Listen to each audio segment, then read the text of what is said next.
추경에 대해서 한 말씀 드리겠습니다. 어제 정부가 총 30.5조 원 규모의 추경안을 의결했습니다. 경기 진작과 사업 자영업자 취약계층 보호를 위한 추경의 필요성에 대해서는 일부 동의할 수 있습니다. 그러나 취임 2주 만에 뚝딱 만들어진 정부의 졸속 추경안은 민생경제 회복에 도움이 되지 않는 정치적 포퓰리즘 추경에 불과합니다. 특히 우려되는 대목은 전국민 소비 쿠폰 예산 13조 2천억과 지역사랑 상품권 예산 6천억입니다. 전체 추경의 절반에 달하는 예산이 포퓰리즘적 현금 살포에 투입되는 것입니다. 이번 추경안은 한마디로 사이비 호텔 경제학의 대국민 실험장으로 보고 있습니다. 우려되는 부분이 세 가지가 있습니다. 첫째, 막대한 예산 투입에 비해 경기 진작 효과가 미미하다는 것입니다. 이미 문재인 정부 시절 전국민 재난지원금의 소비 효과에 대한 KDI 등 연구기관의 연구 결과가 많이 나와 있습니다. 둘째, 무차별적인 현금 살포가 집값 상승과 물가 폭등의 압력으로 작용할 수 있습니다. 셋째, 국가 채무가 1,300조 원을 넘어 급격히 악화될 수 있습니다.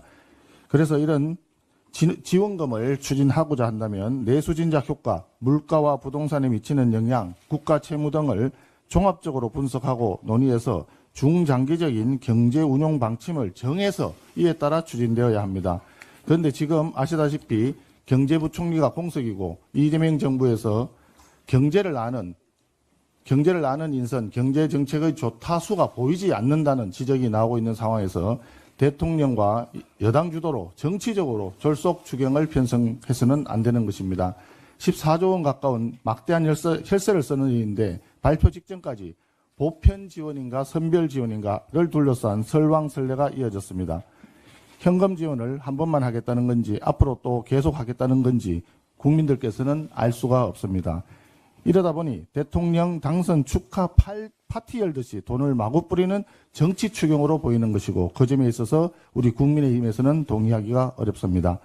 지금은 어려운 경제 상황에 허덕이는 자영업자와 취약계층을 위해 집중적인 지원을 제공하는 경기 진작용 추경이 필요합니다. 국민의힘은 지원을 절실히 필요로 하는 곳에 집중적인 지원을 제공하는 효율적인 추경을 정부 여당에 요구합니다.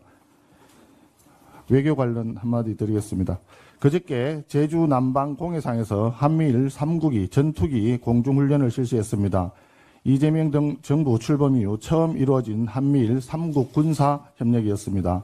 이재명 정부가 출범하면 한미동맹과 한미일 협력이 훼손될 수 있다는 우려가 많이 있었는데 전임 정부의 한미일 협력을 개성하기로 한 데 대해서 높이 평가하는 바입니다.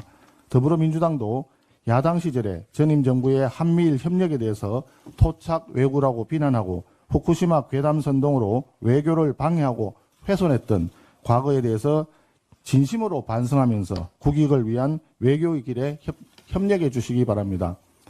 그런데 일부 여당 중진 의원들이 G7 정상외교 성과에 대해서 칭찬을 넘어서 한미 정상회담이 무산된 것까지도 잘 됐다고 주장하는 기이한 반응을 내놓고 있습니다.